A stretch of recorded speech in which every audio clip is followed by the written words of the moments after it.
नक्कीच श्वेता, हे युद्ध आता दुसऱ्या महिन्यामध्ये एंटर त्या ठिकाणी करते आणि 3-4 महत्त्वाच्या घटना आपल्याला लक्षात घ्याव्या लागतील. जसं तुम्ही राईटली पॉइंट आउट केलं, की आता या दुसऱ्या महिन्याच्या सुरुवातीलाच हुती या बंडखोर गटाची एक प्रकारे या युद्धामध्ये एंट्री झालेली आहे आणि खरोखरच हुती हा इराण समर्थित बंडखोर गट जर यामध्ये ऍक्टिव्ह त्या ठिकाणी झाला तर बाब अल मंडेब, जसं स्ट्रेट ऑफ होर्मुझ हा अत्यंत महत्वाचा चोकिंग पॉइंट आहे, तसाच लाल समुद्रामध्ये बाब अल मंडेब हा सुद्धा चोकिंग पॉइंट आहे आणि इराण त्याला जर चोक करण्यामध्ये यशस्वी झाला तर स्ट्रेट ऑफ होर्मुझच्या माध्यमातून 20% आणि बाब अल मंडेबच्या माध्यमातून 12%, म्हणजे जगाच्या ऑलमोस्ट 32% एवढा ऑइल सप्लाय हा बाधित करण्यामध्ये इराण त्या ठिकाणी यशस्वी ठरू शकतो. दुसरी महत्वाची बाब म्हणजे जसं आपण त्या ठिकाणी जाणतो की एका बाजूला अमेरिका चर्चा त्या ठिकाणी करतोय, तर दुसऱ्या बाजूला दबाव तंत्राचा भाग म्हणून आणि जर गरज पडली तर इराणमध्ये घुसून ग्राउंड इन्व्हेजन करण्यासाठी सुद्धा तो तयारी करतोय आणि त्याचाच एक भाग म्हणजे USS त्रिपोली ही त्याची एम्फिबियस असॉल्ट शिप, याचाच अर्थ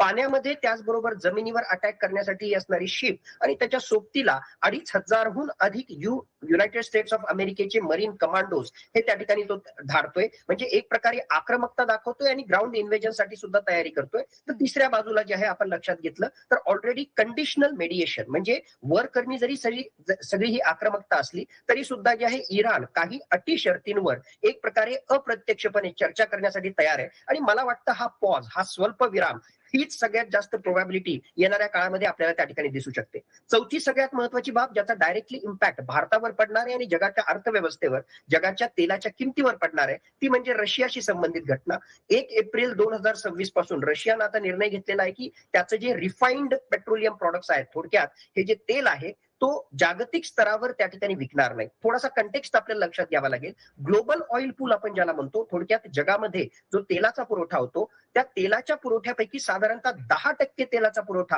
हा एकटा रशिया करतो. प्रत्येक दिवशी 1 करोड बॅरल प्रतिदिवस, यापैकी साधारणतः 10 लाख बॅरल प्रतिदिवस हा रशिया त्या ठिकाणी प्रोव्हाइड करत असतो. मागच्या काही दिवसातल्या घटना जर आपण पाहिल्या तर युक्रेननं काही महत्वाच्या रशियाच्या ऑइल डेपोवर हल्ला केलेला आहे. त्याचबरोबर येणाऱ्या काळामध्ये आता शेतीचा रशियामध्ये सीझन त्या ठिकाणी असल्यामुळे ट्रॅक्टरसाठी आणि बाकीच्या गोष्टींसाठी त्यांना तेलाची गरज त्या ठिकाणी पडणार आहे आणि ज्या प्रकारची अनसर्टन्टी, ज्या प्रकारची अनिश्चितता निर्माण झालेली आहे त्या अनुषंगानं आता रशियाने निर्णय घेतलेला आहे की आम्ही जागतिक स्तरावर जे आहे, जे अशा प्रकारचं तेल विकत होतो, रिफाईन्ड पेट्रोलियम प्रॉडक्ट्स आम्ही विकत होतो, त्यावर आम्ही एक काही काळापुरती तात्पुरती स्थगिती त्या ठिकाणी देतोय. भारताला याचा जबरदस्त फटका त्या ठिकाणी बसेल, कारण भारत हा मोठ्या प्रमाणामध्ये रशियाकडून तेल आयात करत असतो, मुख्यतः क्रूड ऑइल त्या ठिकाणी आयात करत असतो. आता साधारणतः 20% आपल्या एकूण गरजेच्या आपण रशियाकडून घेत होतो ती 40% पर्यंत वाढवण्याची आपली त्यांच्याकडून एक प्रकारे अपेक्षा त्या ठिकाणी आहे. दुसरी गोष्ट, हे कच्चं तेल आपण घेऊन भारतातल्या बऱ्याच साऱ्या प्रायव्हेट ऑइल रिफायनरी कंपनीज या कच्च्या तेलाला प्रोसेस करतात आणि हे रिफाईन्ड पेट्रोलियम प्रॉडक्ट जे आहेत ते जगामध्ये वेगवेगळ्या देशांना एक्सपोर्ट करतात, विकतात आणि त्याच्या माध्यमातून भारताला आणि या प्रायव्हेट कंपनीला मोठ्या प्रमाणामध्ये फायदा होतो. म्हणजे आपलं प्रॉफिट मार्जिन सुद्धा कमी होणार आहे. जर खरोखरच क्रूड ऑइलशी संबंधित सुद्धा ही बंदी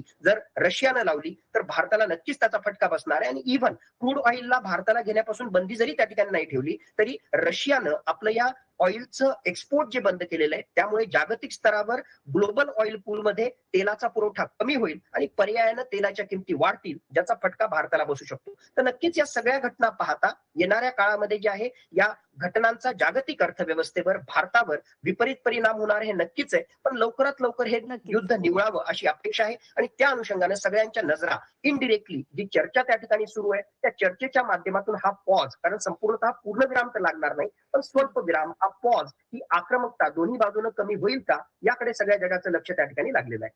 अगदी जसं तुम्ही म्हणालात, की जी चर्चा सुरू आहे त्यातून काहीतरी